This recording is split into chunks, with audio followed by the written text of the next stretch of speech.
সূরা লুকমান। বিসমিল্লাহির রহমানির রহিম। রহমান রহিম আল্লাহ তাআলার নামে। আলিফ লাম মিম। এগুলো হচ্ছে একটি জ্ঞান গর্ভ কিতাবের আয়াত। নেককার মানুষদের জন্য এ হচ্ছে হিদায়াত ও রহমত। যারা নামাজ প্রতিষ্ঠা করে, যাকাত আদায় করে, সর্বোপরি যারা শেষ বিচার দিনের উপর নিশ্চিত বিশ্বাস রাখে, এই লোকগুলোই তাদের মালিকের পক্ষ থেকে যথার্থ হিদায়াতের উপর রয়েছে। মূলত এরাই হচ্ছে সফল কাম।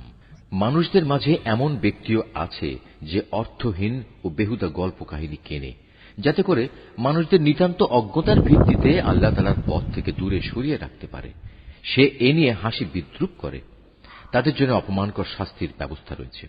যখন তার সামনে আমার আয়াতসমূহ তেলাওয়াত করা হয়, তখন সে দম্ভ ভরে মুখ ফিরিয়ে নেয়, যেন সে কখনো তা শুনতেই পায়নি, আর কান দুটি যেন বধির। তাকে তুমি কঠোর আযাবের সুসংবাদ দাও।